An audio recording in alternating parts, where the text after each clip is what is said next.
I want to thank everyone for coming. If I could have your attention, please. And if the speakers could take their seats.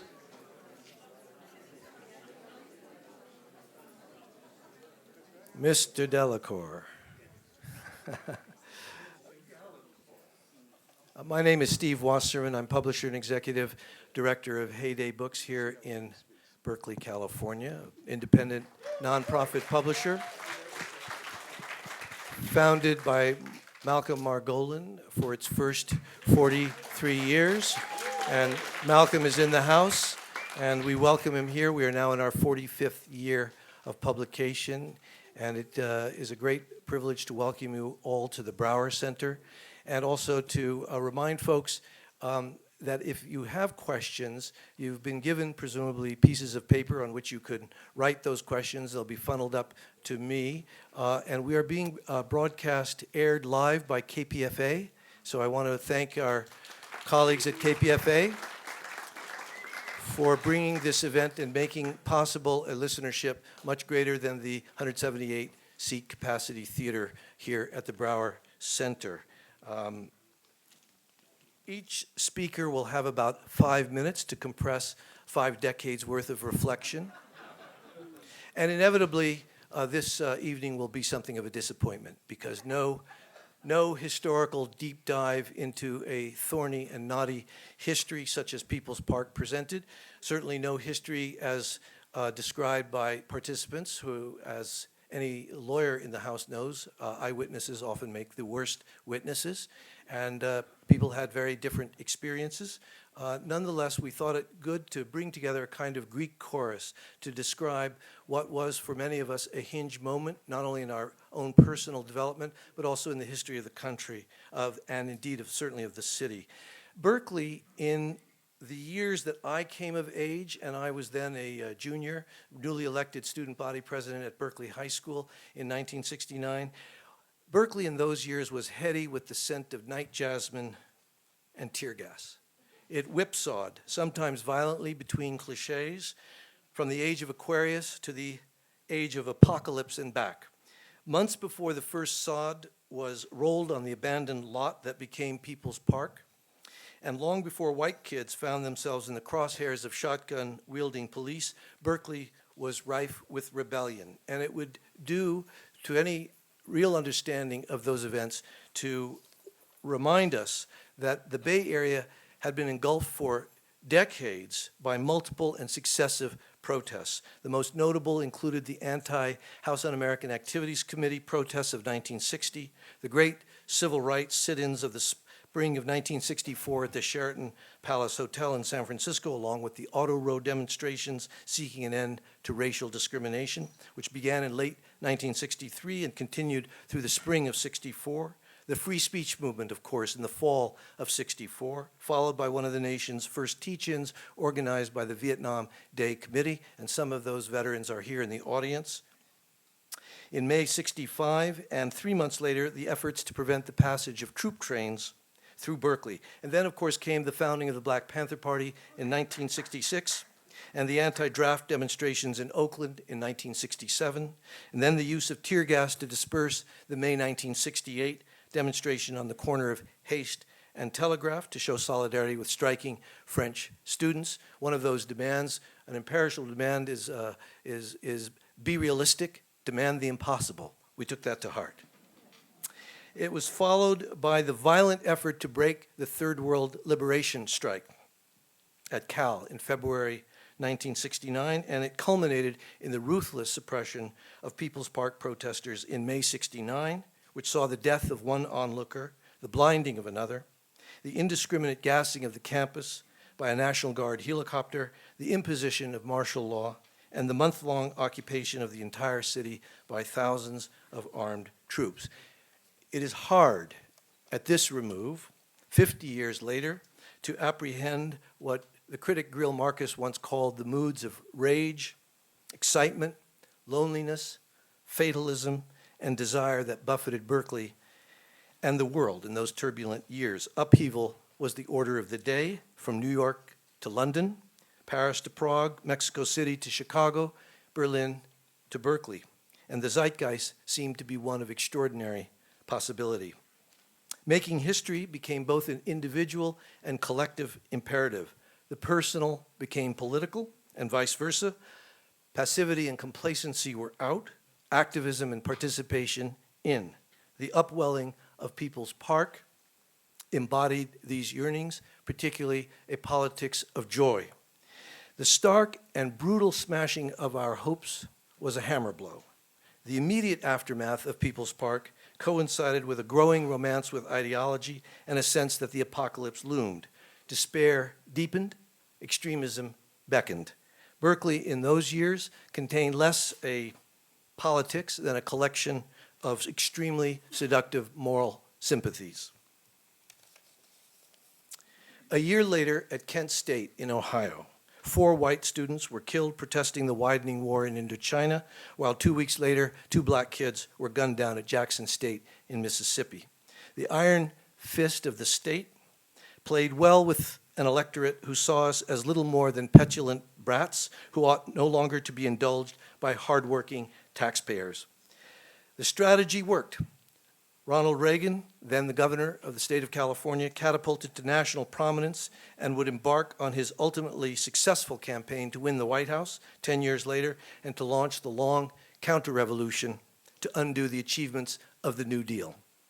People's Park, in the end, could reasonably be regarded as a largely self-inflicted wound, a wound that revealed our naivete as a noose by which the right wing sought to hang an entire movement opposed to the imperial Moloch that Allen Ginsberg had so eloquently denounced. Meanwhile, Lot 1875-2, which was the technical designation for the block bounded by Haste and Dwight Way, Telegraph, and Bowditch, it lay untended for years, an open, suppurating sore. Fitful efforts to revive it would recur. Today, Cal's overseers plot its final vanishing, unsentimentally regarding the blood-soaked lot as a site to build much-needed student housing in an increasingly gentrified town, whose aging rebels blow hard upon the embers of their vanished youth. A struggle for memory and against forgetting is reignited amid hopes for a peaceful resolution of a battle that for some has never truly ended. A half-century after Berkeley's bloody Thursday, 50 years ago today, its legacy is still not well understood. And this evening is dedicated, as is the book we have published about People's Park, it's dedicated to trying to elicit a more subtle sense of what a historical moment contains and what is needed by such a moment. And I hope that this evening will not suggest that an autopsy means that the moment of exhausted possibilities is at hand. Without saying any more from me about all this, we have a number of speakers. I want to introduce them briefly, welcome them to the podium, and the first up is Tom Dalzell. He's the author of The Battle for People's Park, Berkeley, 1969, and is the elected leader of Local 1245 of the International Brotherhood of Electrical Workers, and first came to Berkeley in the summer of 1968 to work for Cesar Chavez and the United Farm Workers in Delano. Tom.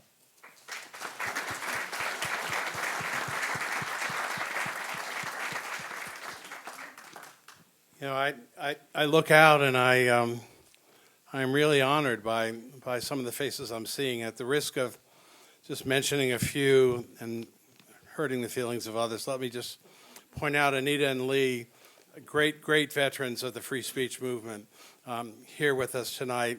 So 55 years later. Brother Minkus, who made soup for People's Park in those garbage cans. You know, every time I look at those pictures, I think, I don't think I would have eaten it, but it was a different time. There are a number of the photographers here. Where's John Jacobson? John Jacobson, the Barb photographer at the time. Jim Chanin. Jim? There you are. rock salt or something shot into him.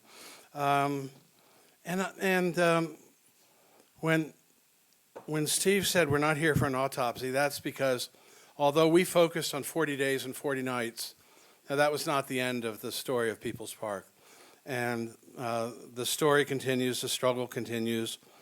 Michael Delacour still bleeds People's Park. And, again, at the risk of leaving people out, Carol Denny's here, and Carol is a central figure in keeping the vision going. I do a sort of trivial but loving blog and column in Berkeley side that's called Quirky Berkeley. And, I've walked every block of every street in Berkeley, and I take pictures of the weird things in the yards and celebrate that part of Berkeley, that creativity and unique personality of Berkeley. And that spilled over into a love of history, especially in the 1950s and 60s. And with the 50th anniversary of People's Park coming up, in a Gestalt moment, I said, well, there should be a book about the 50th anniversary. Malcolm had published my two Quirky Berkeley books, so I went to Heyday, which was then Steve. And I don't think I got halfway through the first sentence of my pitch, and we had a book. And I interviewed 110, 120 people who had been there, read accounts from another 300, and pulled it together with incredible photographs. And Heyday was so committed to this project. I think they doubled down on the budget for photographs once they saw the material we were pulling together. In the style of John Dos Passos in USA, sort of go segment by segment or snippet by snippet, triangulating. There's not a lot of third-person narrative. There's not a lot of preaching from me. There's not a lot of telling. There's showing. And you can make your decision. Each reader can make their decision. When Reagan or me said that you couldn't see the ground on Telegraph Avenue because it was covered with rocks and bricks and chunks of concrete. And you look at the photograph right there between Dwight and Parker at the moment when James Rector was killed, and you see no rocks, no bricks. You see no fallen colleagues that they had to step on over. And then you wonder when Ed Meese said James Rector deserved to die. But so pulling this all together, a couple things stood out. The diversity of the coalition that built People's Park was just astonishing. Starting with Michael Delacour, there was an environmental faction, the Ecology Action Group, early feminist movement. We're going to hear from Judy Ann Wiles here. I think Sherry Whitehead was involved. There were movement people, there were hippies, there were street people, there were students. It was uniquely Berkeley, not particularly sectarian. We have a chapter in the book on the Berkeley Liberation Program. But it was more about action than ideology. And it was a crossroads for the left. That summer, a month after Bloody Thursday, SDS met and split. The yippies were taking off with politics of joy. The park was a little bit politics of joy.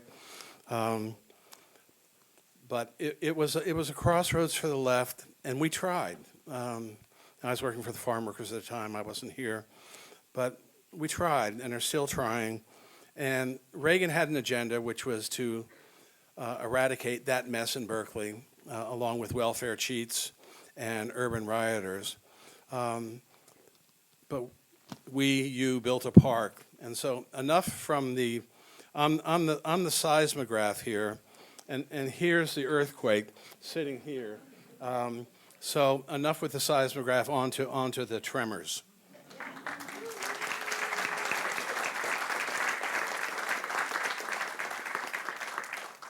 Michael Delacour, a Boilermaker and longtime activist, one of the early opponents against the war in Vietnam, came to Berkeley in 1965. He was a principal co-founder of People's Park in 1969 and remains stalwart in its defense today.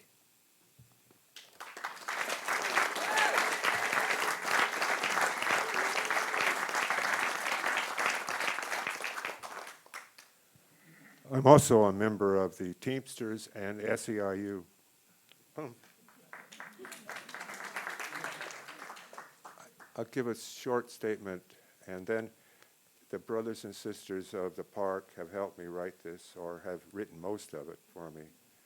So I'll read that afterwards. If we lose the park, I think the most important thing is we lose the right of free speech at the park. Free speech where I can talk about the emancipation of the working class. I don't have to run it through a dean on campus. I don't have to run it through anybody. It's real free speech. And all it requires us to do is file for an application. They can't refuse it. It's a court order. They have to give us 12 rallies a year. Now, you tell me one other place in this country where we have that. I suggest just that we don't want to lose that.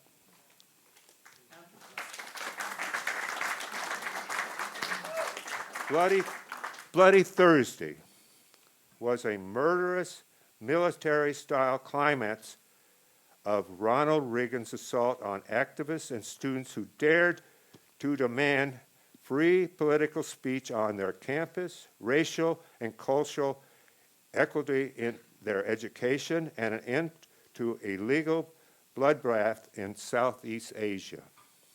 Reagan's hateful lies about the courageous activists of the late 1960s follows the same tactic as Trump's hate-mongering against the immigrants he is torturing and killing on our southern border. And on Bloody Thursday, 1969, the UC Regents dared not to stop Reagan's violence. So why are 7 of you on the Berkeley City Council so willing to hand over People's Park, the soul of the campaigns of 1960?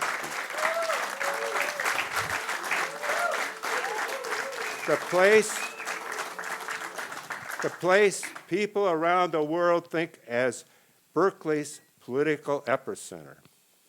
To those who need to cover up their shameful history with concrete boxes. To those who will turn the park into a private real estate developers who rake in huge profits on student housing. To the same class of corporate elite who were the regents in 1969 and who fought to defeat Cesar Chavez to end the abuses suffered by the farm workers, or to those who ran an institution that tops military corporate roles as manager of production and promotion of nuclear weaponry. Almost finished. Oh, God, maybe a minute left. Don't let UC build over People's Park.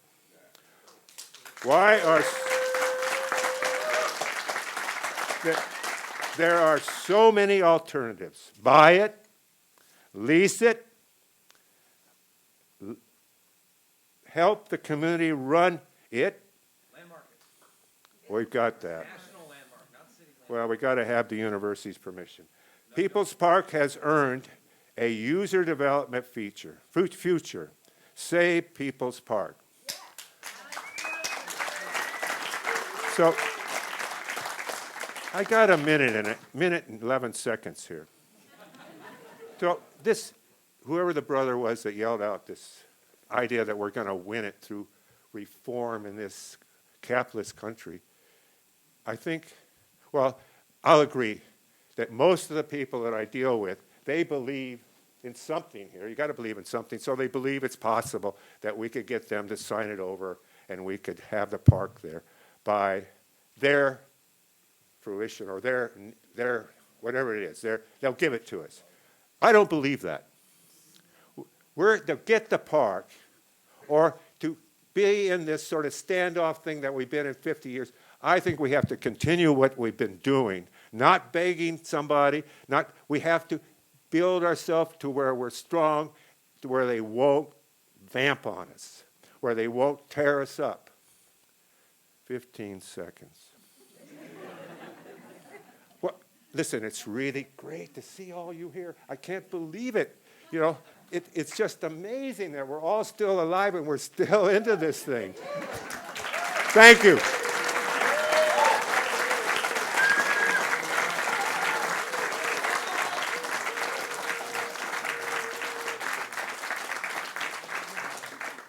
Ruth Rosen helped build the park and earned her doctorate in history from UC Berkeley in 1976. She went on to teach history at UC Davis and at UC Berkeley. A former columnist and journalist for the San Francisco Chronicle, she is the author of several books, including The World is Split Open, How the Modern Women's Movement Changed the World. Ruth Rosen.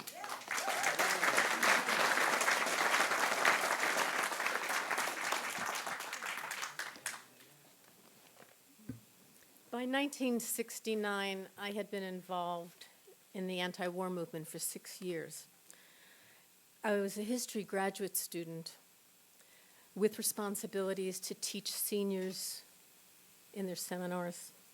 I was an editor of a political magazine on campus that we created and then was shut down by Reagan, called the Every Other Weekly. And we published investigative stories about the university, People's Park. And we published the first feminist poetry and feminist writings on the West Coast. So I was not a hippie. But every day I rode on my bicycle past the park. I contributed something. And I went on my way and I thought, this is just so beautiful. What was so great was to create a park out of a swamp. And my first impression was that the park represented a peaceful oasis from the war and from the violence of the anti-war movement. I didn't know then that a small group of people had actually planned to provoke violence as the result of building the park. Still, like everyone else, I was horrified by the police violence. Living in a city occupied by a National Guard, I was not that girl who put flowers into the National Guard rifles. To this day, I cannot bear the sound of a helicopter swooping down the campus. A few years ago when I was teaching at Berkeley, a helicopter went all over the campus. There was something going on. And I looked around, I realized no one else was looking up and thinking, what is going to happen? I have never gotten over being gassed. And I've never gotten over the fact that people who were living in an oxygen tank were gassed that day. The last thing I want to tell you is that People's Park intersected with a very rapidly growing women's movement in Berkeley. On the one hand, that meant that activists searched really hard for some token woman to speak on Sproul Steps, and I was one of them. Another thing was that people searched very hard to find women who could speak well on Sproul Steps, and also activists added many feminist demands to the larger agenda of the whole movement. At the same time, the intensity of the park experience brought out some of the worst behavior of many young men. I saw young men who had escaped the draft to earn their manhood by playing cat and mouse with the police. I never thought fighting the police or fighting the university was going to end the war. I was glad that the huge march in May was peaceful, but our goal had not been to create a peaceful march. People's Park, therefore, became a Rorschach. We all had different experiences. I went to every rally, I went to every march, I got gassed multiple times, and I wrote about what was happening, including the stunning political posters that popped up everywhere, all over the campus and the city. But in my view, too many people took their eyes off the most important goal, which was to end the American war in Vietnam.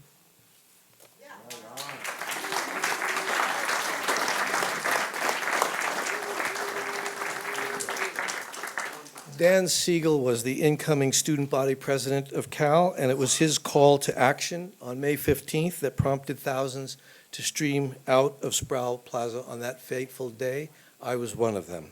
He was admitted to the bar after protracted litigation. He went on to practice law, often representing workers, and served 8 years on the board of directors of the Oakland Unified School District and running for mayor. Dan Siegel.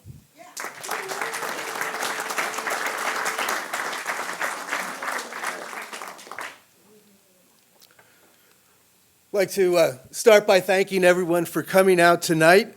I didn't see the sign, but I guess you saw the one that said no one under 60 allowed. But it's good we're all here. I want to really thank Tom and Steve for putting the book together. I think it's a great book. I mean, it's really a piece of history that relies on multimedia, people's own statements. But I want to say, and maybe this is me, typically me, I disagree with the context, okay? I do not believe People's Park was the beginning or the end of anything, okay?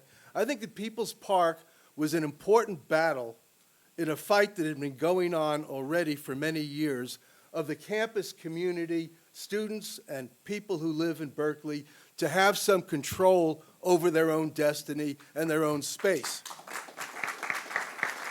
That's what FSM was about. Activists came back from the South. They wanted to do civil rights organizing on campus. The university said they couldn't. In my first year at Cal, we had Stop the Draft Week, and people were suspended because they came back to the campus and wanted to continue the fight. Same thing with the Vietnam moratorium. The next year, we had the Cleaver class. We had the Third World Strike, which was the most momentous, violent, racist repression against students and people in the community who wanted the college to be relevant to their own concerns and not just reflect white privilege. We had the Cleaver class. We had 1970 when we won the battle over university facilities because we took 20,000 students out on strike over the invasion of Cambodia, the murders at Jackson State and Kent State, and the university had to back down. My point is simply that this is an issue in a long continuum, and in fact, it continues today. I spent the day in federal court battling the city of Berkeley over its policies towards homeless. And that's why I was kind of,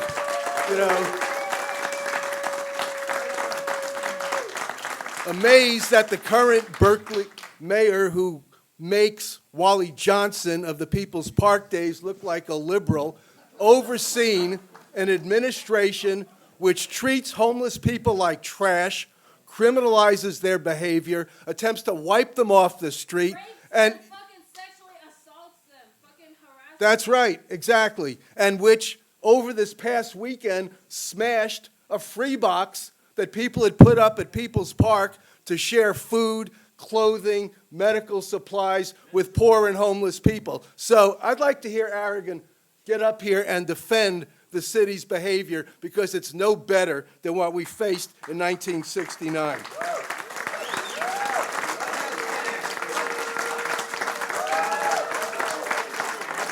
Now, I spoke fast, so I have time to tell my own little People's Park story because, People's Park was a 15 minutes of fame for me. It cost me years fighting for my admission to the bar. I went on trial. It was all accidental.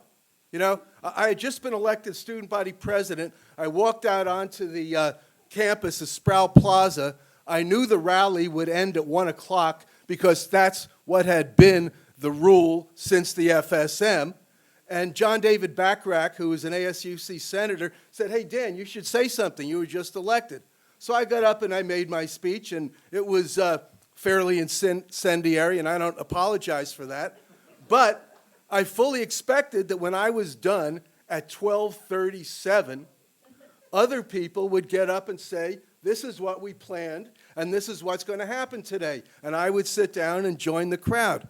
But the cops, the Berkeley cops, turned off the sound equipment when I finished at 12:37, 23 minutes early. And everybody left, not streaming down Telegraph Avenue. Those of you who were there, people were carrying balloons, people were pushing their kids in strollers. It wasn't until they got to the cops that things became hairy. But there was something else that we learned about what the police were doing, because I went on trial, and during my trial, of course, they played the tape of my speech. And when it was over, you could hear these people talking. Michael Lerner was standing there. Tom Hayden was standing there. They're, Dan, what the hell did you do? You weren't supposed to end the rally. And I said, I didn't end the rally. The cops ended the rally.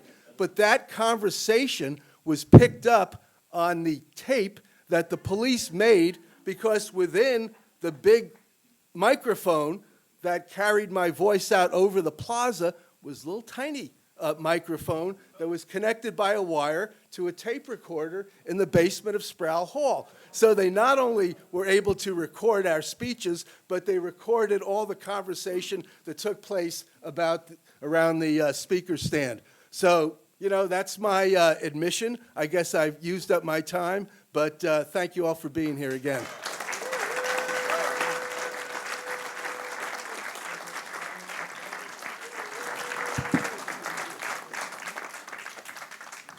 Judy Gumbo is a co-founder of People's Park, along with her late partner, Stu Albert, and was one of the original Yippies. She went on to write for the Berkeley Barb and the Berkeley Tribe, and she is currently completing a long-awaited memoir.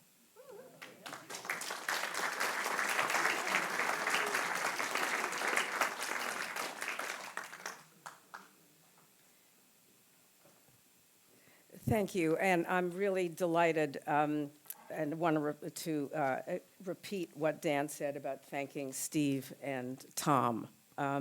So I want to talk briefly about what it was like to be a woman in People's Park, but I want to begin by talking about a man, Stu Albert, who I love to death, and he is long gone now, but I bet many of you here knew him. He wrote the call for the park, and it began, "A park will be built this Sunday between Dwight and Haste."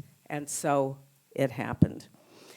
People's Park gave us an alternative communitarian vision that allowed women and men to go beyond the tales or reality of rape and sexual harassment that was a legacy of the Summer of Love. People's Park, at least in my experience, was a truly safe place for women, and especially children. And you can see the children in Tom's book. To play, to work, to actualize our vision, and be as free as we wanted. We had a powerful sense of controlling our space. It was a liberated zone for everybody. Now, the word liberation, as you may recall, was floating around a lot in those days. There was Black liberation, there were the Panthers, there were liberation of all people of color. There was the National Liberation Front of South Vietnam. There was the Third World Liberation Front. There was even, you may remember, Jefferson Fuck Poland and sexual liberation. But there was not, at that moment, liberation for women. So just as we started building the park, Ann Wiles, who is sitting over there, and I also started a women's group. We were not the first, but we were radical feminists who called ourselves women's liberationists. We met at 2917 Ashby Avenue. Diane Lipton was there, Linda Morse, Jane Shearer came and went, Alta the poet, and Sherry Whitehead. But Alta was really interesting because she alerted us to the demeaning aspects of countercultural verbiage like chick, baby chicken, bitch, dog, old lady. Now, I may be an old lady now, but I certainly did not consider myself an old lady 50 years ago. Diane, I remember Diane saying she didn't want to be treated like a domestic servant. Valerie Solanas was our hero, which raised the question for us, who is woman's enemy? Most women said society, which today we call the patriarchy. Only a few said men. What made our group different is that we were an action faction. So to do that, we decided to call a women's march, to begin at Sproul Plaza and go to the park. We would demand the impossible, equality and liberation for women. Anne would speak for our group on Sproul Steps. We debated whether or not to bring children to our march. The date we chose was May 15th. On May 15th, we woke to find the park fenced in. Bringing children was out, as was our entire march. The scrum of events had overwhelmed what was now for me a primary agenda, that of my own freedom. Like so many contributions women make, our Berkeley Women's March became forgotten history, but I am here to reclaim that history now.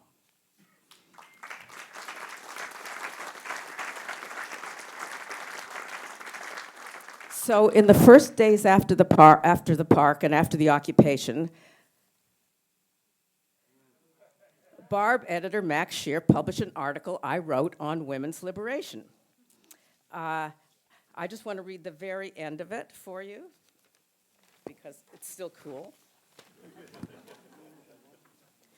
The headline's coming. We don't hate men.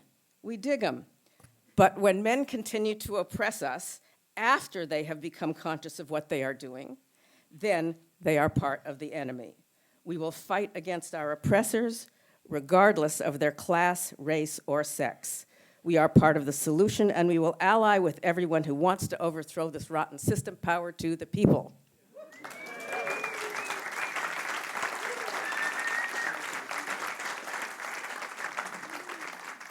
Max titled my piece, Why the Women Are Revolting. Well, I couldn't laugh at that for about 30 years, but I now believe I can, and I'm glad that you did. So I want to end my talk briefly with talking about the Berkeley Liberation Program that Tom mentioned. During People's Park, Berkeley was under martial law. Gatherings of 3 people were forbidden. At Tom Hayden's insistence, we met in an Art Deco hotel in Oakland to write the program, which began, "The people of Berkeley passionately desire human solidarity, cultural freedom, and peace."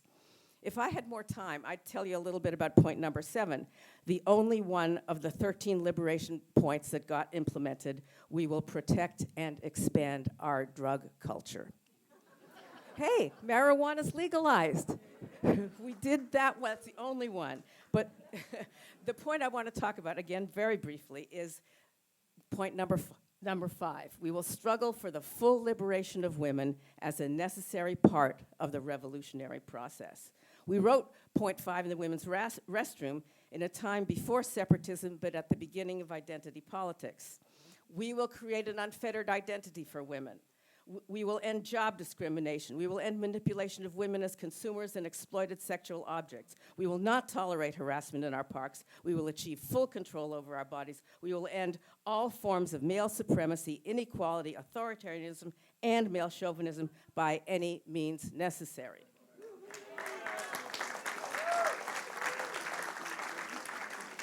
You may notice there was no mention of rape.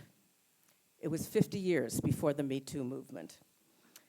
But we did achieve, I believe, liberation for women in People's Park, yes, even if only partially and temporarily. We were part of the leadership. We built the park. We dug the earth. We ran from the cops. We learned and taught revolutionary first aid. We developed self-reliance and the skills of self-defense, and we took great pride in protest. As you can see in this panel, everyone has their own 60s. This was mine. 100 years from now or 50 years from now, because of books like Tom's and Steve's, the imagination and the resistance that created People's Park will endure, I am sure, and thrive. I'll say it again. Say it with me. Power to the people.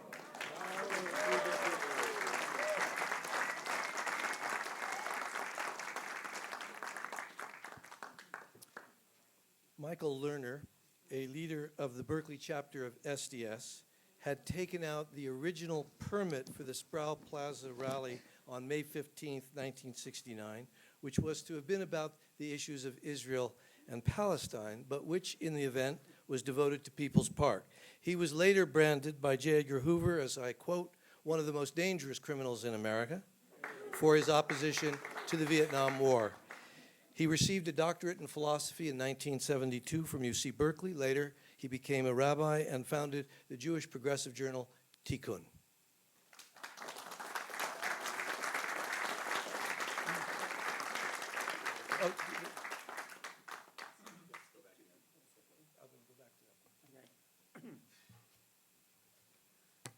Hi.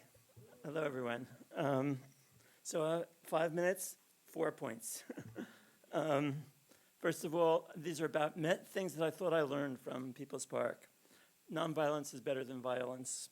It was a mistake to allow people to throw stuff at the police who were surrounding that park. It changed the event into one that made it easier for the powers that be to claim that they had legitimacy rather than us. Number two, that it's very important to create a vision and a reality of the world we want. That's what was so exciting about the park, was that it was in fact an embodiment of the kind of world we wanted to live in. Number three, private property is a hoax. One of the great things that happened in the park was the publication of a leaflet that said, "Who owns the park?" or who, and the basic point that it made is this: how did that become private property? White folks came to this country. They murdered Native Americans. Then they wrote up papers and divided up the land and sold those papers. And that gave people the right, allegedly, to claim, hey, this is ours, this is our private property, etc. Private property is something that is destructive to the humanity of people, and the world should be shared. I got this message, by the way, not only from People's Park, but from the Torah, in which God at a certain point says to the people of Israel, after saying that you should redistribute the land every 50 years, the Jubilee, says, and by the way, you don't own the land. The whole earth belongs to me. You're only sojourners here. We are all sojourners on this planet. So it's important to get that, really get it. The last thing I want to say about that, of what I learned, was have a vision of the world that you want and principles about it. We at Tikkun and our interfaith organization, the Network of Spiritual Progressives, say that the real goal that would unite all the different movements, if people were to talk about it, would be our fight for a new bottom line, a new basis to understand how do we decide what is rational, what is productive, what is efficient. That new bottom line, we say the old bottom line says efficiency, productivity, that should be judged. You should be judged by the degree to which you maximize money and power.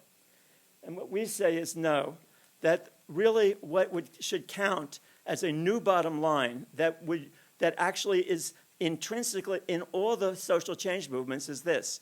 The new bottom line says that efficiency, productivity should be judged, rationality should be judged by the degree to which any institution or any practice maximizes people's capacity to be loving and caring for each other, caring for the earth, caring for the well-being of everybody on the planet, and supporting social justice, and being able to look at other human beings as embodiments of the sacred rather than look at other people primarily from the standpoint of, what can you do for me? How can you be useful for me? How can I get something from you? So this way of looking at other human beings should be part of the new bottom line, and similarly with the earth itself and the universe, to look at the universe and the earth not simply from the standpoint of, gee, is there something here that I can turn into a commodity and sell, make some profit off of, but to look at the universe from the standpoint of awe and wonder and radical amazement, and appreciate it not simply as something of use value, but of something that is valuable in and of itself. That new consciousness really is embedded in what brings people into the liberal and progressive world. And I'm here to say that we at Tikkun and the Network of Spiritual Progressives want to encourage people to talk about this new bottom line, because so many people actually are moved by that, but nevertheless, in their articulations of what they're about in the public world, they narrow their focus to something that seems more realistic. So the last thing I say around that is, don't be realistic. Don't be realistic. Go for your highest vision of the good. Let that be the center of, and talk publicly about what actually, privately, does bring us into social change movement, namely that kind of loving and caring, both for others and for the earth itself. So God bless all the people here who struggled for People's Park, who struggled from so many other struggles, and let's keep it up. Thank you so much.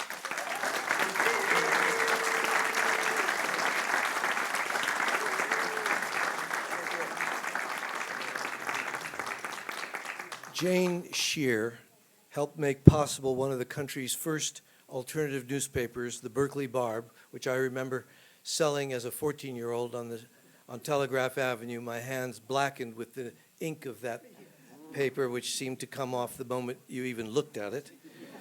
She published it with her then husband, Max Shear, the late Max Shear, and she too helped build the park and still lives in Berkeley.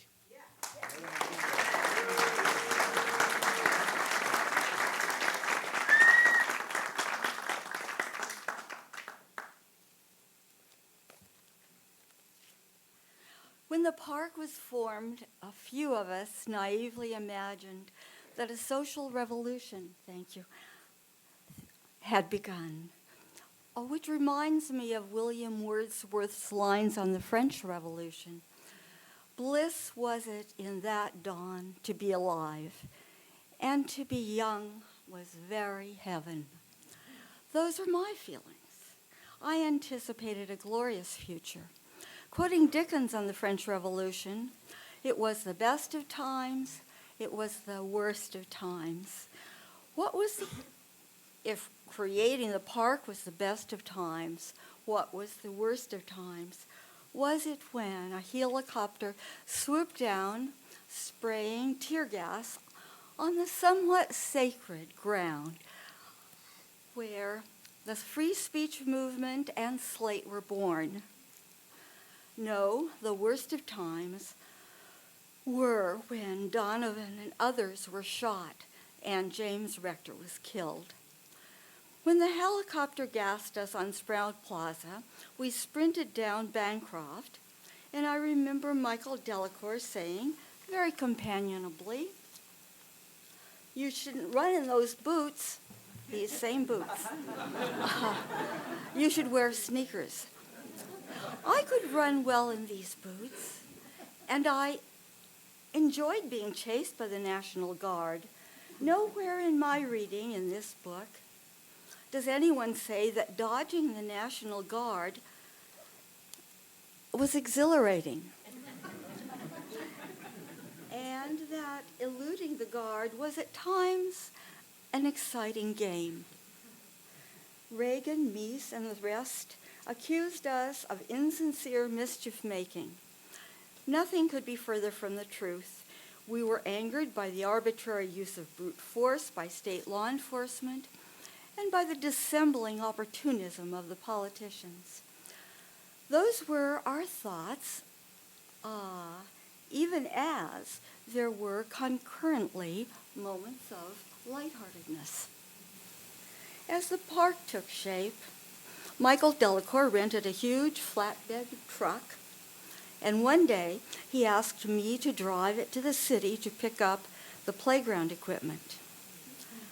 I guess I objected strenuously.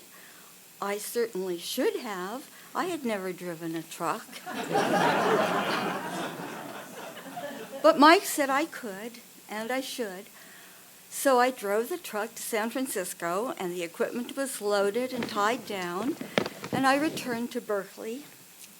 Then, a few blocks from the park, I hit a car, denting its fender. The driver jumped out. Mike, Oh. wait. Speak into the mic. Okay. Closer to the mic. I hit a car, denting its fender. The driver jumped out, looked at the dent, and said, "It doesn't matter, it's all right, don't worry." That was one of the best of times for me.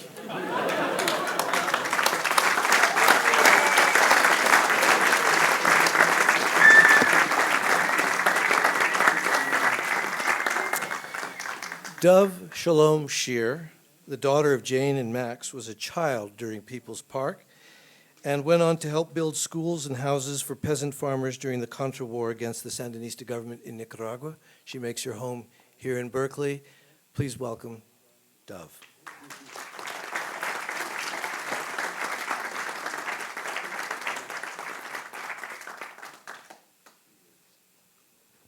Hi.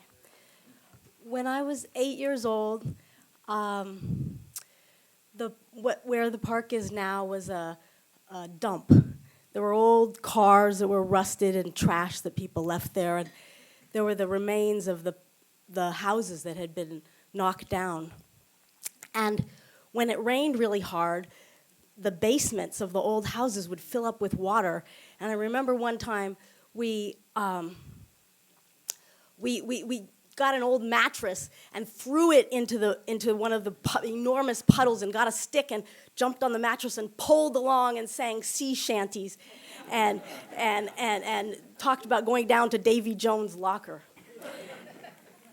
And then one Friday, the Barb came out on Fridays, and my parents ran the Berkeley Barb, and they put a notice in saying, everybody come to the park, come to that dump, and let's make a park. And tons of people showed up, and they showed up for weeks, and they worked really hard. And I remember we didn't have bulldozers or anything like that. They had to break up the concrete with sledgehammers and pry it up with picks, and then people got in a long line. We had to get the concrete to the sidewalk where it could be taken away in a truck. And so there's a long line of people heaving chunks of concrete. And I wanted to be one of the people heaving the concrete, but they said I was too small. And I also remember the soup in the trash cans. The trash cans were clean, people. They were brand new, okay?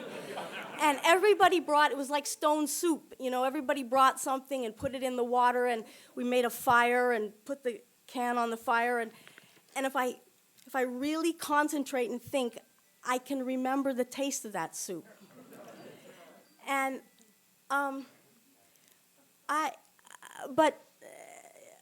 all these memories are very nice, but I think the lasting legacy for me of the park was it made me into a leftist. The park was a battle between the pigs and the people, and I was on the side of the people. And the pigs, they weren't just those police. The pigs meant the whole established political order based on wealth and money and property. And they were willing to use excessive force to kill and to maim, to destroy a park, because it represented to them a challenge to the status quo and their power. And so People's Park, for me, it brought politics into focus. Politics is just the pigs versus the people, and I'll always be on the side of the people.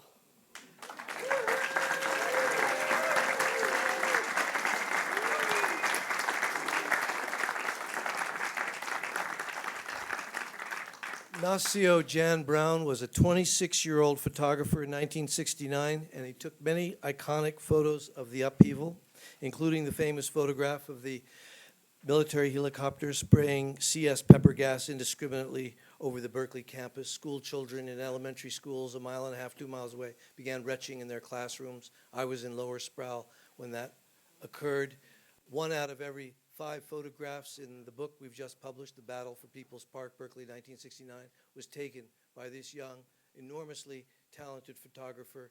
His memories are really important. The photographs didn't lie. Welcome, Nacio Jan Brown.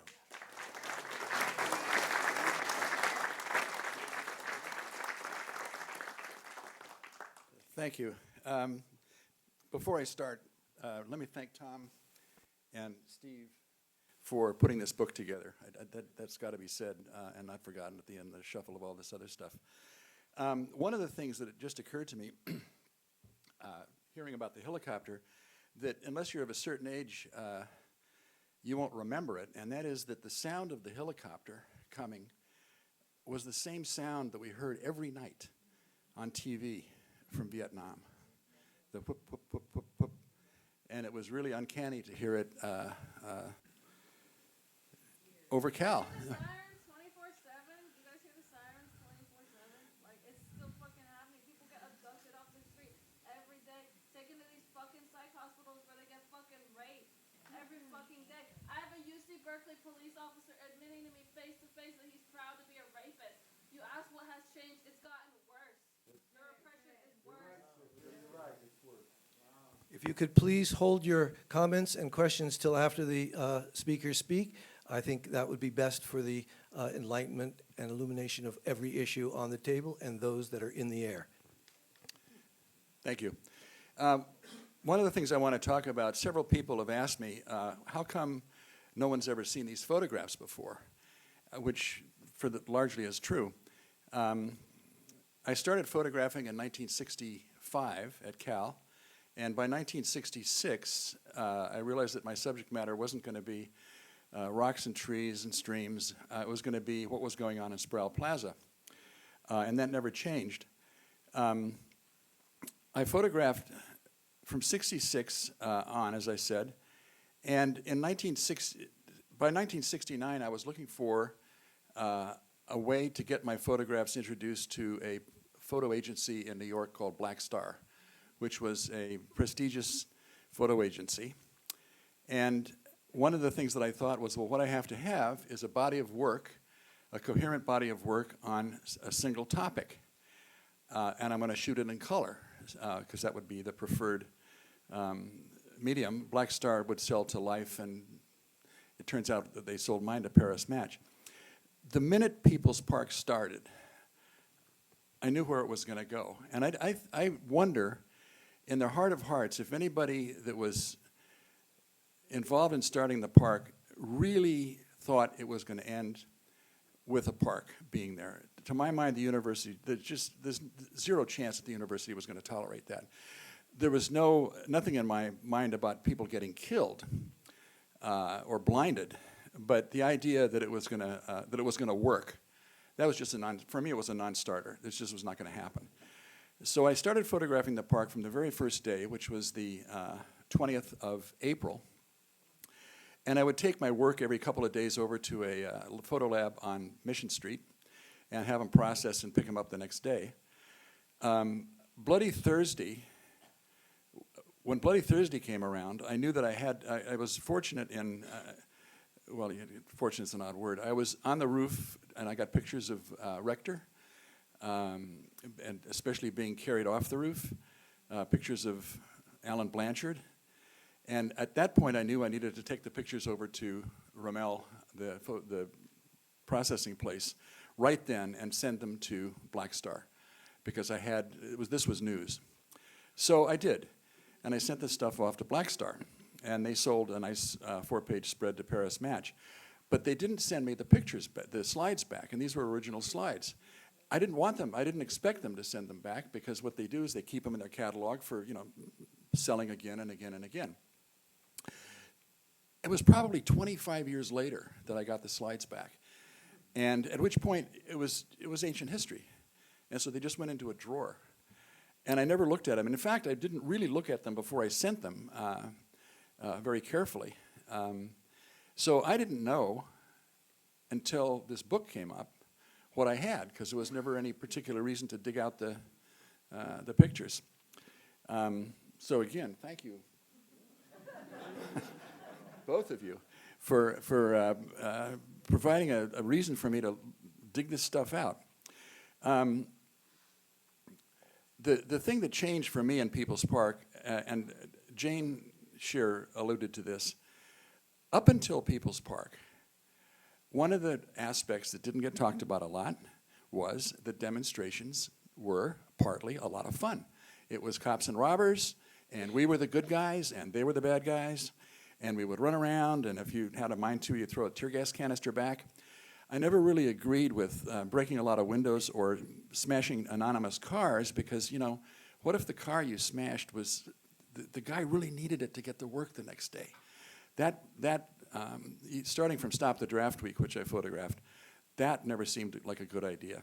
But in any case, demonstrations were fun. It stopped being fun on People's Park on Bloody Thursday, when the police just went on this literally murderous rampage. And I think that changed a lot in a lot of people's minds. Anyway, I've got 38 seconds to go, and I can't think of anything else to say. 34, 33, 32. So we'll leave it at that.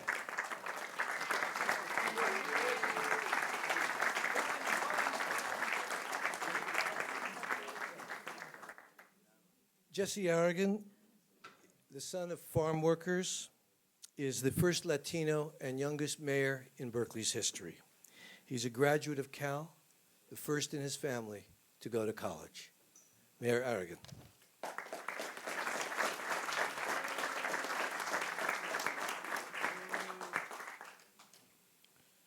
Well, I want to first thank Steve Wasserman from Heyday for inviting me to be part of this panel. It's really an honor to be alongside these leaders who help conceptualize and create People's Park. And on behalf of the city of Berkeley, I'm pleased to share my thoughts on the significance of the park and recognize this important moment in history. The 50th anniversary of People's Park is a moment that we should recognize, and we should also educate future generations about the creation of the park and the symbolism of the park and honor the legacy of the park.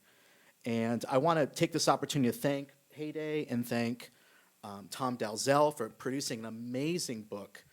I've had the opportunity to take a look at it over the past few days and read the oral histories of people that were there, see the photographs, really try to live the experience of what had happened. And obviously, I was not there in 1969, but the events that took place in that generation have had a lasting impact on our society and have also inspired my lifelong commitment to fighting for social justice. We know that Berkeley particularly had an important role during this transformative decade. The free speech movement was born here on the UC Berkeley campus. There was many protests and social movements that happened on the Berkeley campus, including being a focal point for the anti-war movement. And Berkeley became an epicenter for progressive ideals and for political action. And so it's this long, rich history that still guides the city's values and the work to this day. I believe that our world is forever changed for the better because of the revolutionary spirit of the 60s. The fight for equality, for our environment, for love and inclusivity are all things that continue to this day. And the hope and optimism of that time are things that are so desperately needed now with our president and the direction our country and our world is moving in. And so it's in this context that People's Park was born.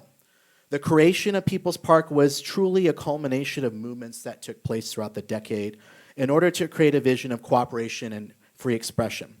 The park was envisioned, and still to this day is a true free speech forum, a place for open space and recreation, and a tribute to the power of the community. The creation of the park, I believe, reflects the ability of the community to mobilize, to create peace in the threat of oppression, and also represents the community taking over public land to prioritize public land for the public good. Turning a muddy parking lot into a park was a bold move at the time because it included taking over land that was owned by the University of California. But it also was a forward-thinking move in our broader fight for climate action to prioritize land for open space over automobile parking and to create a true space for gathering and for community and for free expression. So the symbolism of the creation of the park and what it represents is still relevant to this day. And I think it's so important through this book and through forums like this and hopefully through oral history that we can let future generations know about the park, what it means, and the importance of it to inspire future social movements. It's important to honor, please, if I can please continue. So just in closing, I think it's important to honor James Rector and the many people who were injured and fought for the creation of the park. It's also important to remember our past and the tragedies that have occurred and their continuing relevance to our society. So to me, the history of the park is something we should continue to honor and to promote for future generations. And I know this is an unpopular position, but I do feel that it's important for me to express it. I also believe that there is a place for a new vision for the park, one that builds on the values creating a place for community gathering. So, anyways. So in closing, thank you for having me here. You can hold your comments until the general discussion. Each person, let it. So, I just want to say that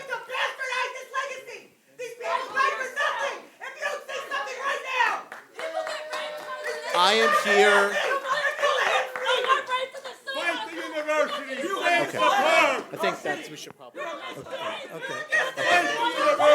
I just say. Fight the university! Save the park! Save the park! Save the park!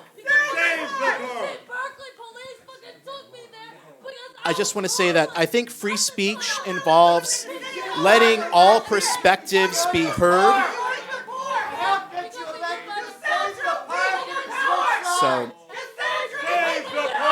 So thank you for.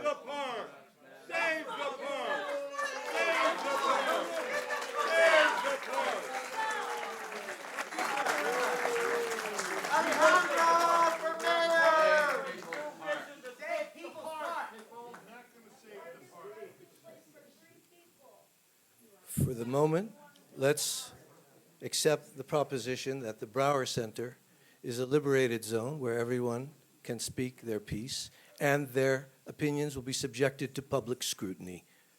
But let's conduct ourselves with and to honor the idea that free speech extends to everyone and the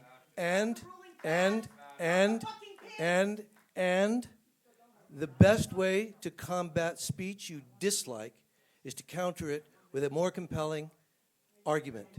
I'd like to welcome.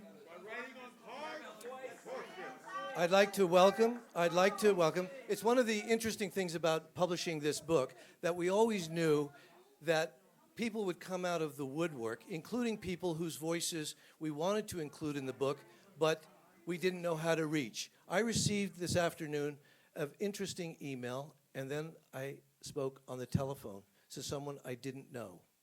That man was in a photograph taken by a Chronicle photographer at the time. It shows a National Guardsman and a woman, a protester, hugging in a kind of embrace.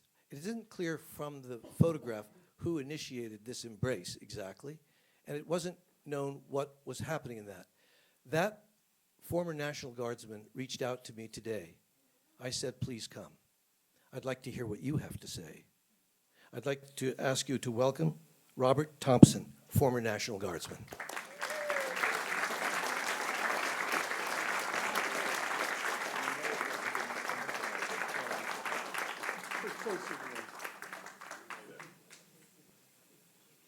Thanks, Mayor. You set them up for me.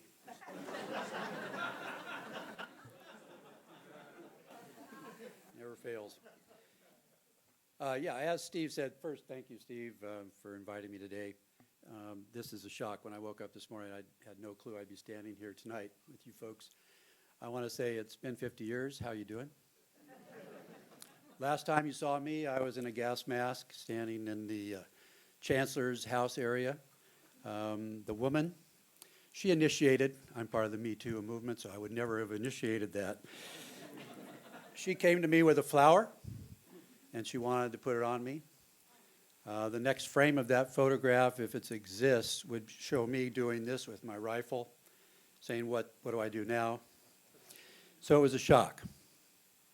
That day was towards the end, I believe, of our time there, if memory serves. And it was that day where those of us in the Guards, those of us who didn't want to go to Vietnam were in the Guards. We were tired. We were tired of the whole thing. We, though, stood up to our officers. There's a parking garage across the street somewhere there. I've taken my wife there one time to show her. And Ronald Reagan really wanted to gas you guys.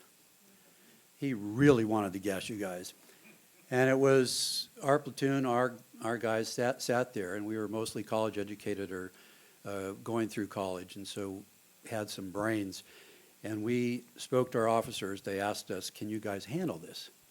And we said we could. And so they did not gas all those folks. There was a couple of thousand people if there was 5. It was huge. We were all wetting our pants the moment we arrived.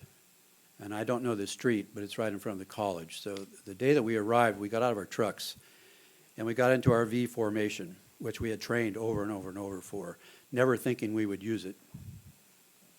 And all you guys, yeah, some of you, you were coming at us pretty hard.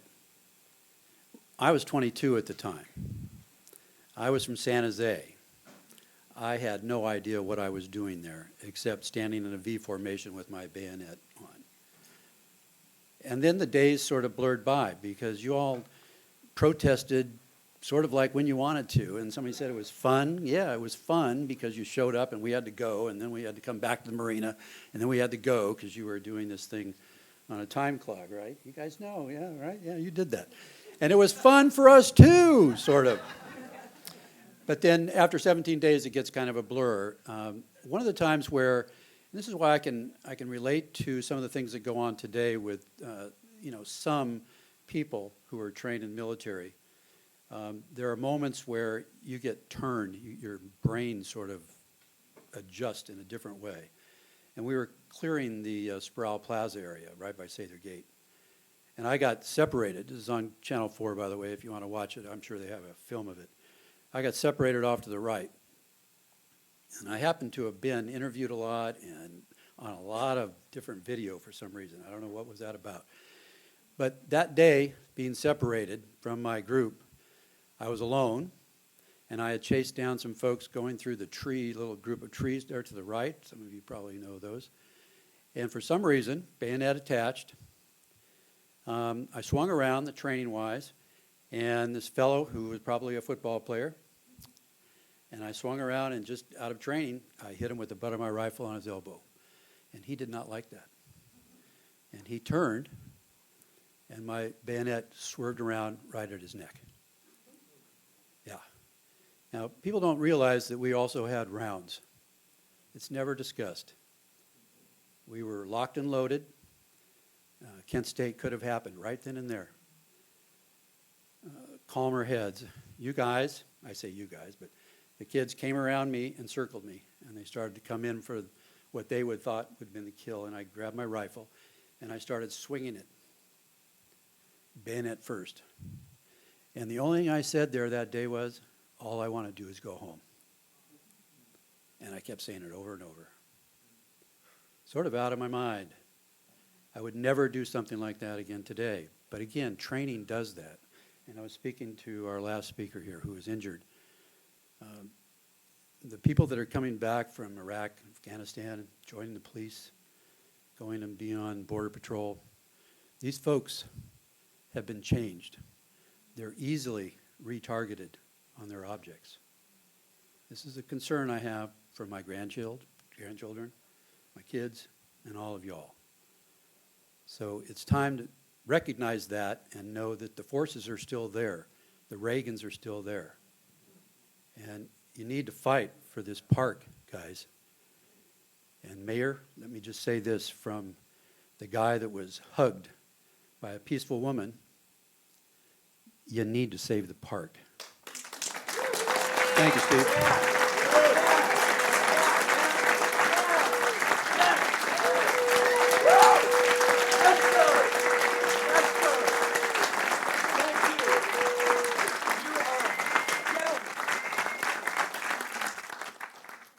Our last but not by any means least speaker,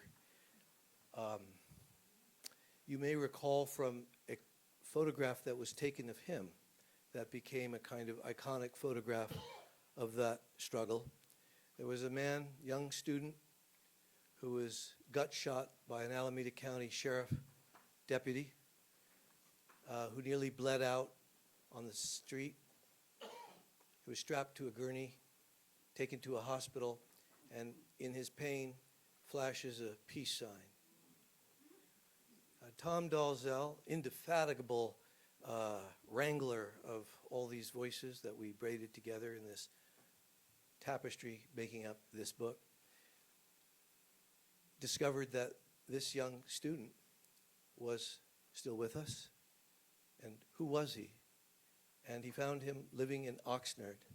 Donovan Rundle was his name. He was a first quarter freshman, had been reading The Tempest on north side of campus, and then made his way back across campus and up Dwight Way to the college residence where he lived, where he encountered the sheriff's deputy, one Lawrence Ritchie, who from 20 yards took direct aim with his shotgun loaded with buckshot and pulled the trigger. As I say, Mr. Rundle nearly bled out on that sidewalk and has endured over the last 50 years something on the order of a baker's dozen or more surgeries and been living in pain. I did not know he was going to be able to come up and join us, but please welcome him, Donovan Rundle.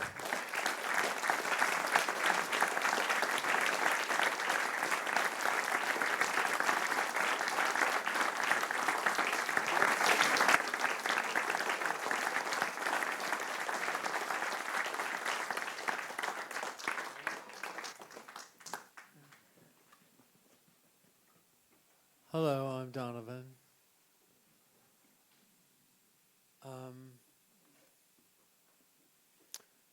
You can read the rest of my story in Tom's book.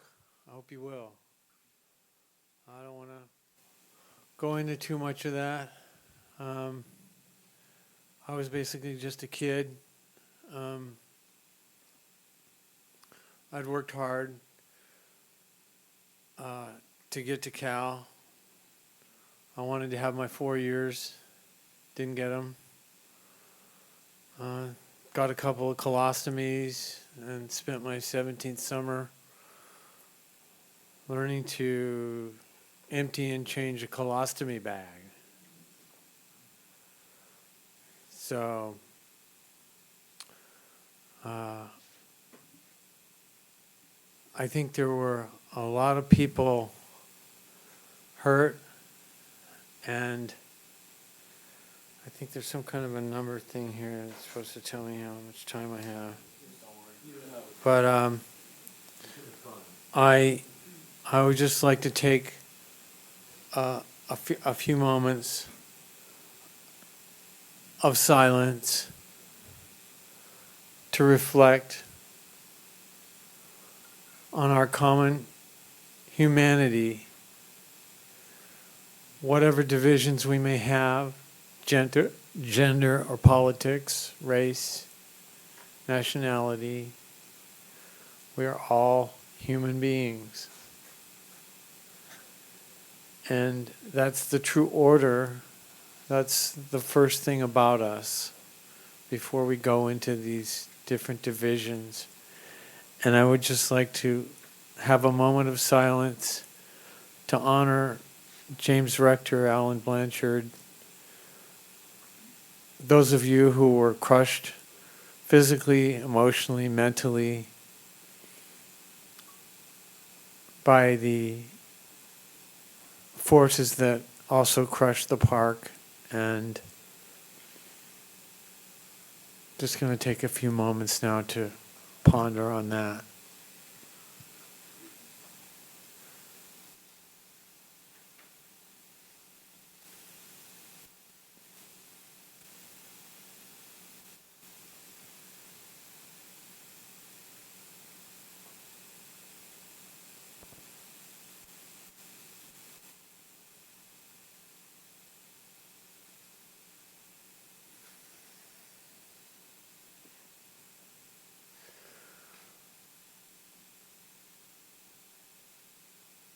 I thought that I had free speech. I learned otherwise. I tried to express my feelings in a peaceful, whimsical way to this deputy when his pepper fog machine ran out of pepper fog or whatever, CS gas. And I simply applauded. And when he was drawing a bead on me, I was raised with knowledge of firearms, and my last thought was, doesn't he know you never point a gun at someone? I had seen violence at Century Plaza because I'd been against the war. I was a young man. I didn't want to go. I had studied. I was a scholar. I knew the history of the French in Vietnam and people trying to get self-determination there. So, of course, I went to a demonstration with my beloved sister there, who's sitting in the front row. Rhonda drove us, and we protested. And the police rioted, and we saw bad things there. Nothing like People's Park, but we saw some nasty baton wielding, insane men who had been reduced to a state of depraved ignorance. And I didn't want to be involved with that anymore. So when I did go down to the park and I saw what was going to happen, so I went back to North Campus area and was just reading the Tempest for comparative lit class until it got quiet, and then I thought I could make it home to my dorm, but I never did, except to clean out some things. And I never got my Berkeley experience because when I did come back, my attorneys told me, no, you have to get out of town. You're under surveillance. They're going to try to slander you the way they did James Rector, and you have to get out of town. So I really enjoyed a lot what the rabbi had to say, and I think in a way it was reminiscent of, I think it was Gandhi who said, be the change you want to see in the world. And I'm just going to leave it at that. Thank you.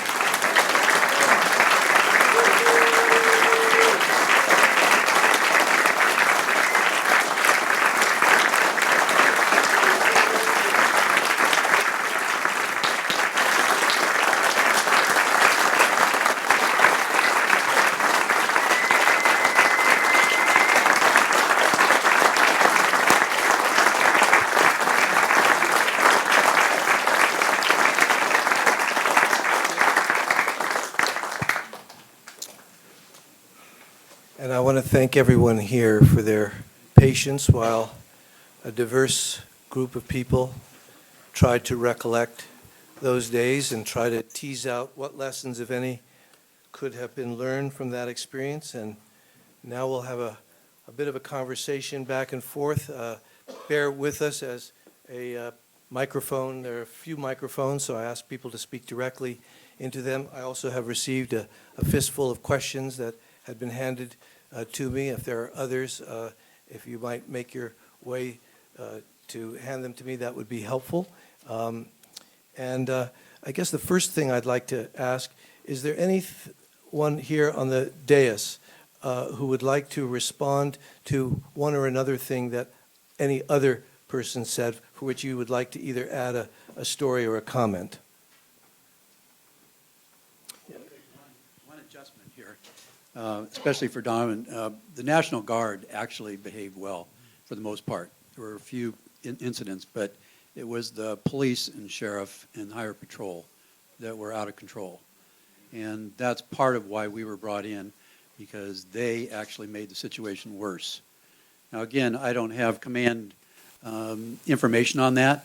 I have gut information knowing why we were brought in, what we were brought in for, and so on. So I just want to make it real clear as I sit next to this guy. It wasn't me, dude.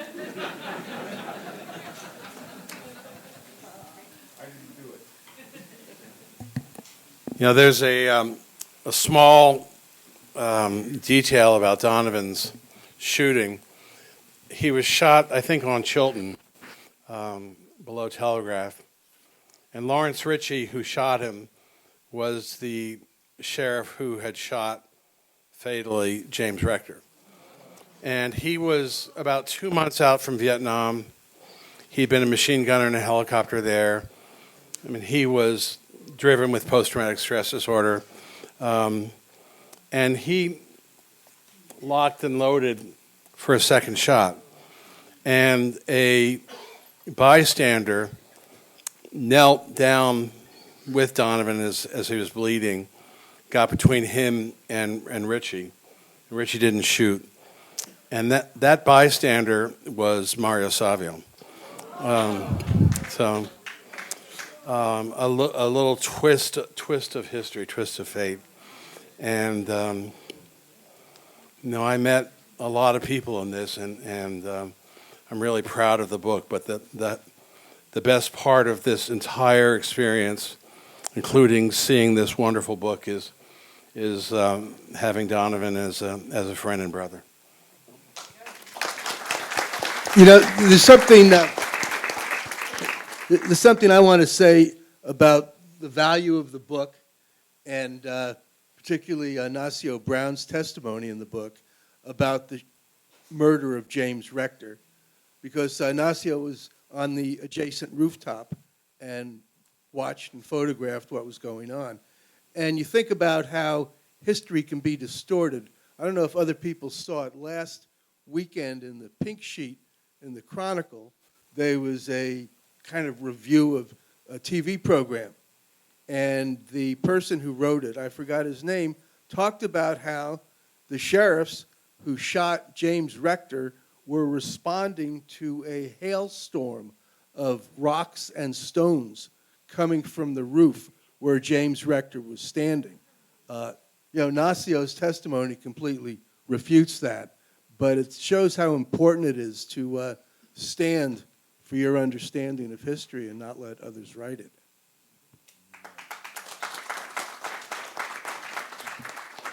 There were many brave photographers who put themselves in great danger during that period. One of those photographers was William Hegwood, who was a photographer for the Berkeley Daily Gazette. Now, the Berkeley Daily Gazette had a well-deserved reputation for having a deeply reactionary line on most things Berkeley. They almost looked like the house organ for then Councilman John DeBonis, who was almost synonymous with the John Birch Society at the time. But young Bill Hegwood was a remarkable photographer whose own personal politics were at odds with the paper's editorial position, although the ferocity and savagery of the state's response during that period was even too much for the paper's editor, Mike Culbert, and they began to editorialize in support, or at least against, the hard-headed ways in which the officials came down on the protesters. But Bill Hegwood told me last Saturday, and these are the things you learn after the fact, that the whole experience had so upset him that he resigned from the Berkeley Daily Gazette and left Berkeley after People's Park. And he showed up last Saturday at a book launch that we held at Harold Adler's Art House Gallery and Cultural Center, and told me the story that he was glad he did, because when he left Berkeley, he took all of his photographs as well as the negatives. And that was a good thing, because he later learned that the government had subpoenaed those photographs in order to try to identify the protesters. They never found Hegwood, and they never got the photos. As far as I'm concerned, Bill Hegwood is a hero of our time. He also told me the really disobliging story of how one of the principal police chiefs or chieftains high up in the Berkeley Police Department, Charles Plummer, I believe was his name. He was the boss.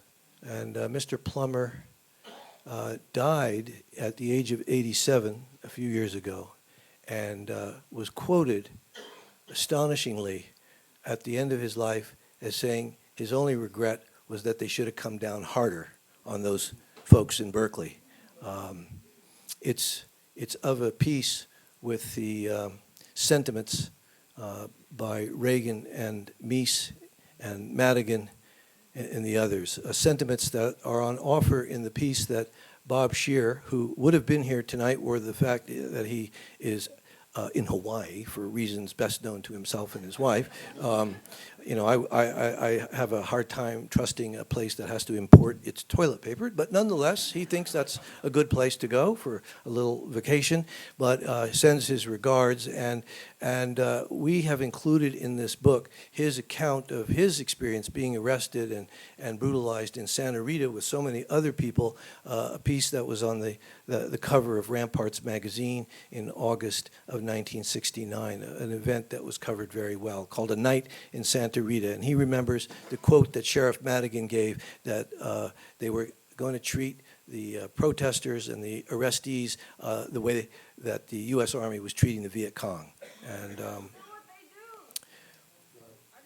Plummer became the sheriff after Madigan. Plummer retired from Berkeley Police Department, became the Alameda County Sheriff. He was the assistant police chief of Berkeley at the time. He run the show. He came out of Korea. Nacio? How do I make this work? Is it Just working? that way. Yeah. A note about DeBonis, that John DeBonis, who was this kind of wacko right-wing city council member, whatever the year was that the radical slate finally got elected in Berkeley, 1980, whenever it was, the other council people, there was this great move to try to find some way to invalidate that election. And DeBonis said, hey, they won fair and square. It's theirs now, which was unexpected from that quarter. But he was like, hey, they did it. They did it fair and square. Let's do it again. So it would be good in respect of the way in which, as Faulkner once said, the past is never truly past. What would the panelists say about preserving the park today as the culturally and historically significant public open space for which it was landmark and for which so much pain and suffering and hope and idealism are baked into that ground? What is your position? Perhaps we could go one by one and have people declare themselves before KPFA's listenership and the audience here today. That would not be uninteresting. Tom Dalzell, what do you think? I think that You got to use the microphone. I think that the park is hallowed ground. I think that it represents the ideals of Berkeley beginning in 1958 with Slate, through HUAC, through the free speech movement. I think it can be more beautiful. I think we can get back to the original spirit. But I think that if we lose the park, we lose a big, big part of our soul as a city.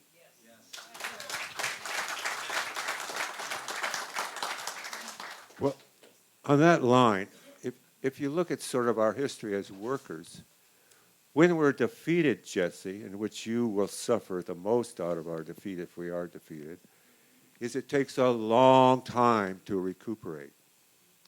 I mean, we basically, by the process of the thing and what came down, Reagan took power, and in turn in the 80s, he was able to defeat us in our labor movement. We were up to 30, 35%. Now we're 9.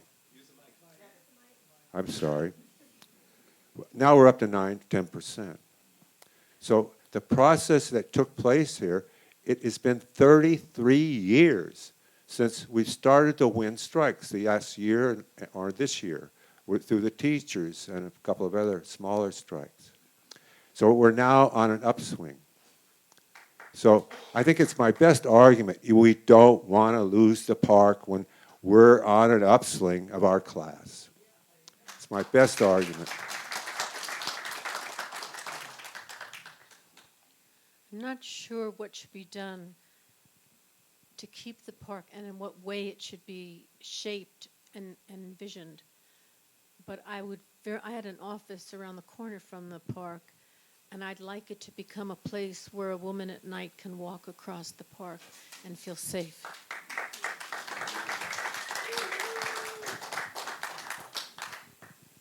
It's not simply the past. There are 1,000 of our neighbors who are unhoused in the city of Berkeley. And the city has approximately 150 shelter beds. Right? To me, this is an incredible disgrace and stain on our society, and particularly a place like Berkeley, which claims to be a progressive city. We need to find space for them.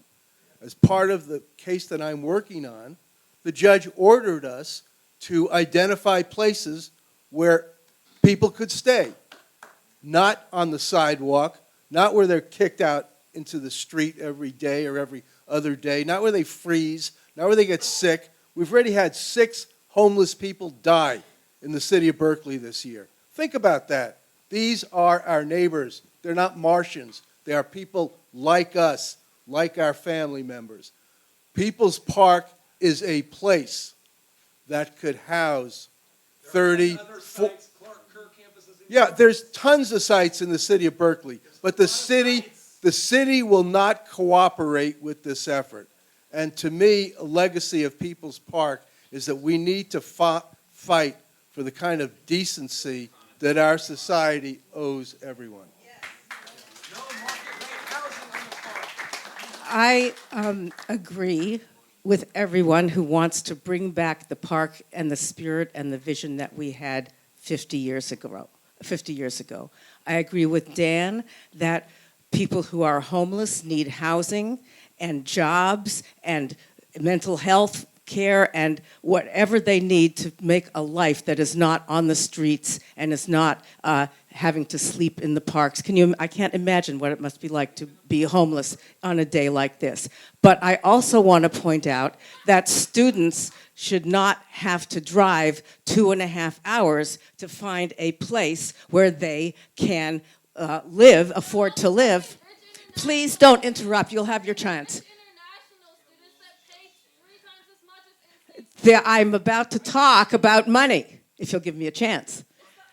Please do not interrupt. I would like to say that the issue comes down literally to millions of dollars. Literally to millions of dollars. Now, where could that money come from? Who has some great ideas? I see. I don't know if you saw. There was a map in Berkeley side that showed where that really wealthy people lived in the hills. Maybe there could be an extra tax on people of incomes of a certain amount to maybe there could, but tell me, where does the money come from? This is the question. I'm not an economist. All right, you're being kind of rude. Where does the money come from to help people who are homeless and to find appropriate, ecologically appropriate? It doesn't come from the sky, sweetheart.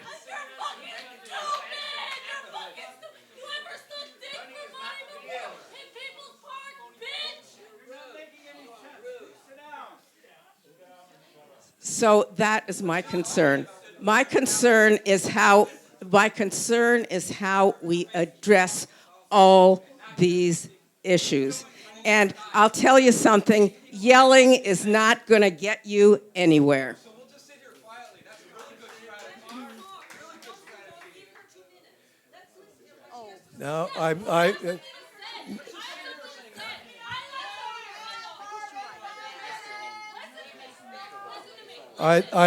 I'd like to give the person with the quietest voice in this room a chance to speak. That would be Jane Shear, who has the smallest, quietest voice and has some wisdom that she might be able to impart. So I'd like to request kindly that you sit down and wait till the panel's finished speaking, and then we'll have a chance to carry on. You can speak in a haiku. Jane.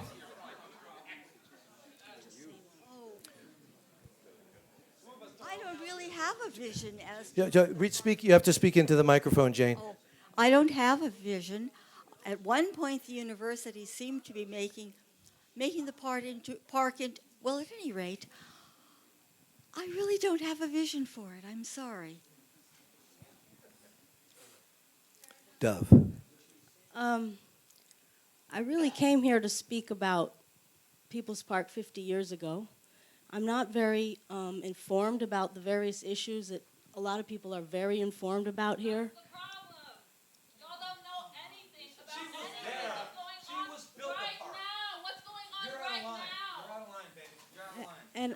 And I don't really feel like talking when people are screaming at me. So I think I'm going to just pass.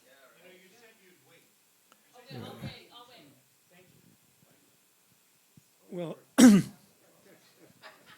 number one, we do need to keep that park, and I think it would be very important to try to find a strategy. I agree with people who are saying the strategy is not to yell at each other here in this room, okay? But we ought to have a strategy, and that it ought to include many of us going to the chancellor of the university on the one hand, and going to the city council on the other hand, and really trying to show that there's a real significant group of people who are citizens of this city who want a different something. I also want to say that Jesse is not Ronald Reagan or, God forbid, Donald Trump. He's not an enemy. Okay? He's not. He's not an enemy. He has a different background than some of the people here. Some of us. He comes from a different background. He has a different set of realities that he's dealing with.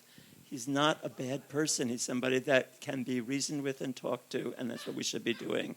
I also agree with Dan that talking is one thing, and exercising political power is something else.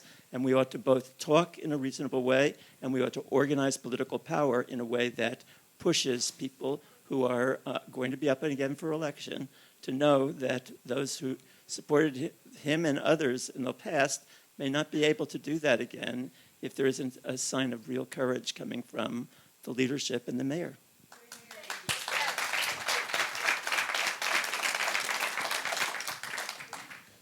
I'll be brief. I confess that I'm too pessimistic to have thought a lot about a vision for the park because I just don't think it's ever going to happen, whatever.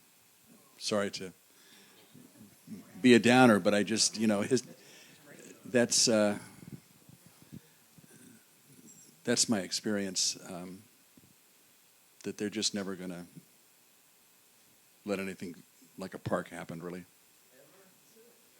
I hope I'm wrong, of course, but I haven't sort of created a vision of what it can be because I think it's going to wind up to be a small section of green next to a dorm. So I just want to address the point that Mr. Siegel made, which I agree that our homeless crisis really is, if I can please answer, really is a failure of our society. And the city of Berkeley takes this issue very seriously. I can't speak to the lawsuit that Mr. Siegel talked about, as that's pending litigation. But when I became mayor, we doubled the number of shelter beds. We've opened a navigation center. We provide more money per capita than any other city in Alameda County to address the homeless crisis. We're working with Alameda County and the state to increase resources for permanent supportive housing, for mental health treatment, because I agree, it's unacceptable for people to live on the street. And we have many people throughout the day that live in the park during the day and in the evening. I think that they should have permanent housing. And so I do support the university's plan to build permanent supportive housing on People's Park for the homeless, as well as housing for students and preserving some open space. And I think that we can preserve and honor the history of the park, but create homes for people to get off the street and to get into permanent housing. And then once again, he hands me the microphone. Thank you. I think I made myself clear earlier when I said save the park. Here's the deal, guys. Civility works. I've been, since all of my career, in fact, I know why Steve brought me here tonight, because he knew he might have needed the National Guard here in the room. But in all of my work, you know, it focuses on leadership. And I can say this, is most people in this room are true leaders, because you've shown up. I mean, this is my recipe for leadership. You show up out there openly, honestly, and authentically, and civilly. You step up. You're creative with what you need to have gotten done in your city. And that means saving the park in a creative, innovative way. And you speak up, and you guys are certainly willing to do that. And most necessary with leadership is to serve others. And everyone in this room, at one point in your life, you've done all those things. So come together as a community. I'm not in this community. I live across the bay, but I live in the Bay Area. And Berkeley has always meant to me a place of progressivism. And I left a little piece of me here, guys, over there at Sather Gate. So do it right, but get it done, and save the park.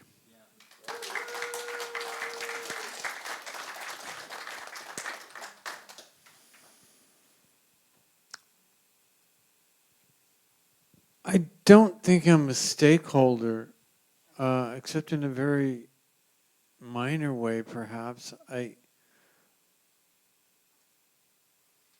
Because I'm so removed in time from the events that I was there when the park was established, and I did go to the park and loved the park. I'll say that. But I'm also picking up a vibe of, like, it just makes me wonder. It's like if I can't restructure myself and my expressions, how am I going to restructure truly and in the proper spirit society or anything else? I think the